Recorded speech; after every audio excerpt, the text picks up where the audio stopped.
Well, as a change from my current weekend's job, which was building up a transfer case, I didn't really film it because we've done them that many times. I think when we do another one, I'll pick up some edited highlights and show you what we were doing. But I thought as a bit of a change, we'll do some Series 1 parts, which I promised. I'm still waiting for one or two bits to come back from Craddock's in the UK. They're ordering me some special stuff. I think they haven't got the belt. So what we're going to do today is have a look at a dynamo. Now, it must be it must be like 45 years, no, 40 years at least, since I had a dynamo in pieces. In fact, I'm not really sure how the hell they come apart, but yeah, it could be an interesting little thing. I'm not really sure. This is, like I say, this is off the Series 1. It looks like it's been a replacement because it's marked here 3569, so it could be 1969. Maybe somebody had upgraded it. Who knows? Now, I know this isn't going to be much of an interest to many people with Land Rovers because they're probably all converted to alternator, but I want to keep this car as sort of as original as possible. So we're going to take it to bits with our new spanners. Now, which one is it? Is it that one? I'm not used to Whitworth stuff. Right. This is the bracket that goes onto the engine, so we're going to take that off. I really can't tell you much about these dynamos. I wish I could, but there's not much to say really. All it does is supply a DC voltage, and then you need a regulator, and that will control the voltage so it doesn't overcharge, because these can overcharge, but the thing is they don't put out that many amps. But then again, cars in the 50s and 60s, well, there wasn't much to power, not like ECUs and heaters and all that fancy malarkey.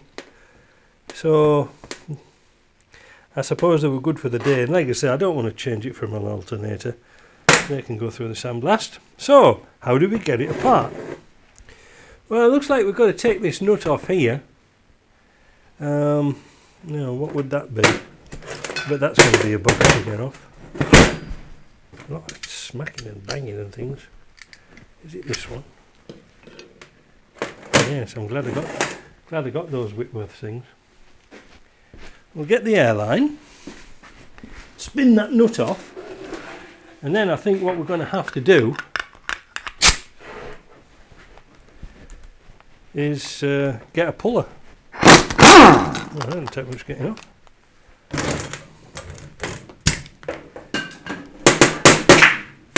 Didn't need that. Now I'm going to put the bits in. So will that just tap a little bit, I wonder? Is it going to be a sliding fit? I think these were just a parallel shaft. So we put the nut on to stop the thread getting bruised.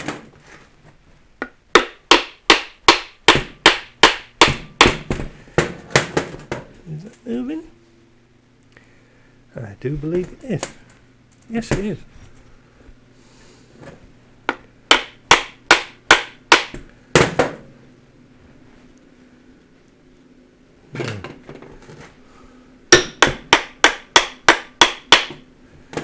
So that is moving, but we're going to have a problem taking that off. So I'll go and get a puller, three-legged puller, back in the tick.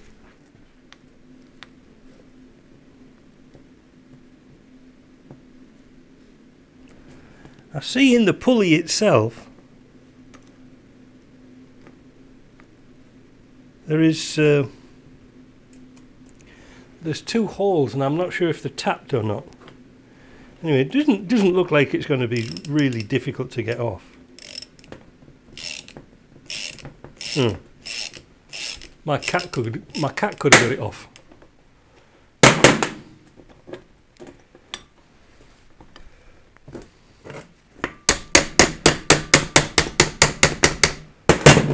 keep going. The problem is, like I say, because it hasn't got a dimple in the middle of the shaft, then the puller keeps running off. Kind of frustrating, really. Oh, I'll stick to it, and then I don't want this video running on for just using a puller. So what I'm going to do, I'm going to pause here and I'll come back when this is done.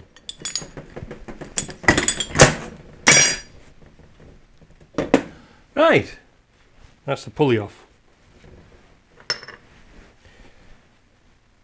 Yeah, there's 2 tapped holes in there, so they must have had like a little a strong back on it. Now, there's a key here and a couple of shims. Now, I think they've got to come out. That'll be a little woodruff key.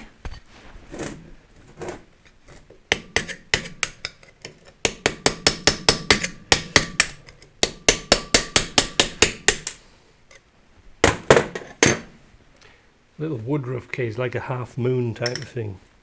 Then we can take the shims off. Keep those in that little jar. And then we can concentrate on the back, because there's only 2 screws to hold it together. Actually, the brushes look absolutely superb, and it turns really nice. So I think I just sandblast the outsides and put the vapor blaster on the outside, and I think it's going to be alright. It was charging up very, very well, so I can't see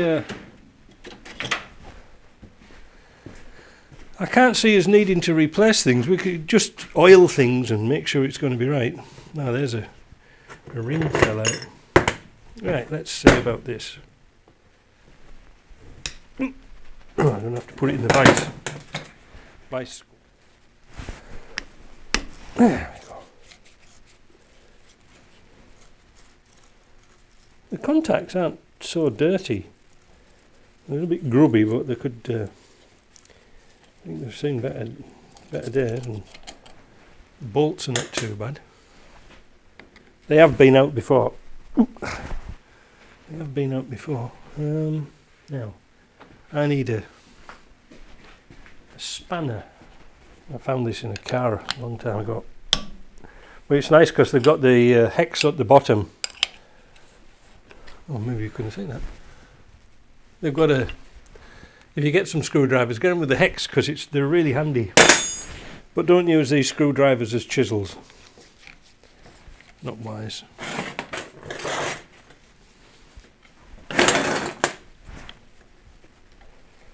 So...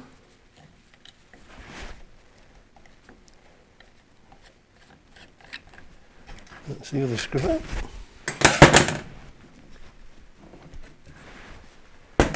You've probably noticed, oh no you won't because you're over there now, at the back of here there's a little oil hole. A lot of people forget to do that.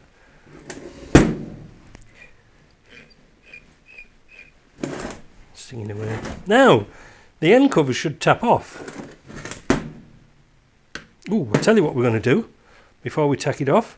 We're going to put some punch marks in here so we know where they go around, because I'm not sure if these have got keys in them. So we'll put a punch mark there, and we'll put, so we get it all back right, and that started to come out straight away, look. Oh, there's a washer. Remember where the washer went? Just in there, look. Now, ooh, that old brush there, I said they were looking good, but this one has got a little bit worn. Isn't that interesting? Now, I think in the container I have some brushes, so that's all right. What about this front?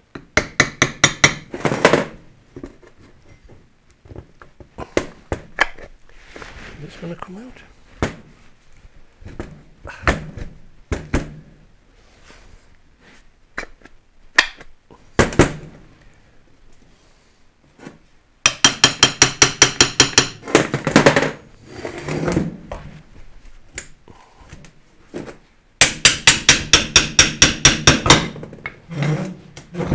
We don't want to break anything.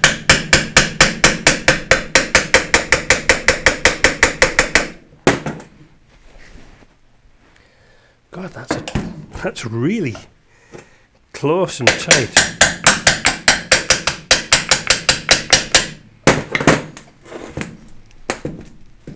Yeah, there we go. She's out.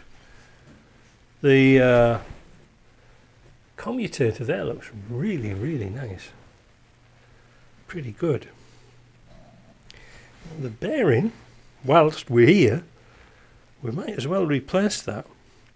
And probably the bearing will be a 6203. What's this like in here? Yeah, they're pretty good. Connections are good. Now, we have to be super careful if we sandblast this cover, because we don't want to cut into the copper wires in here. Now, can you take them out? Well, you can do, but these screws that's here are really bitches to get out. They're put in with a, how do we say that? It's like a clamp and a screw that's forced into that, and then it comes out. There's a special tool for taking them out. So we're going to avoid those like the plague. This in here, on the other hand, there's only a bush, so we can put this straight into the bead blaster and get that cleaned up. And then what I'm going to do is I'm going to put it on top of the stove to get it warmed up. But first of all, I'm going to put that bush on there. First of all, what I'm going to do is trying to get this end cover off here. Now, we don't want to break this, but if I think right, I made a tool for one of these donkeys years ago. Came here, but this is for taking the front off an alternator. You just put it in and turn it around, but unfortunately the legs won't fit. So what we're going to do, I'm going to use the bearing separator. Put the bearing separator on here, and then we can push on that shaft. And again, what we're going to do is put the nut on so we don't damage the threads. So I'll go and do that, and we'll come back. There we are. Take the nut off, and then we can get to our bearing. I'm just going to see who's outside. So now we can get to the cover, and you can see there's a little pin in here, so we can only put that on one way, so that's not too bad.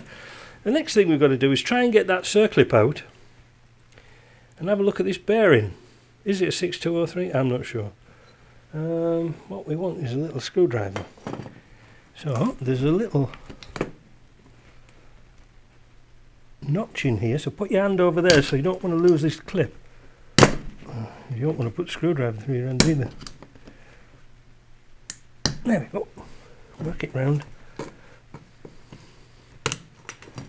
And there's the clip. There's a retention plate in there. Now we should be able to just tap that bearing out. Let's try a little punch.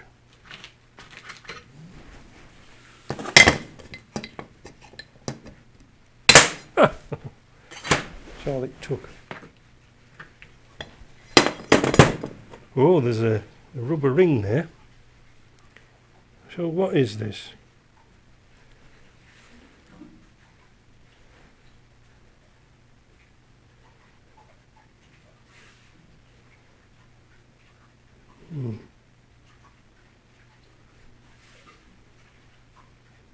I'm going to go get my magnifying glass and come back. So the bearing's a really weird old 1960s number, but it looks to me like it's a 6202. Is it 6202? Am I telling lies again? Yeah, 6202. Yeah, that's it. That's good. That's good. Got to keep that bit. Put that bearing to one side just in case I cock it all up.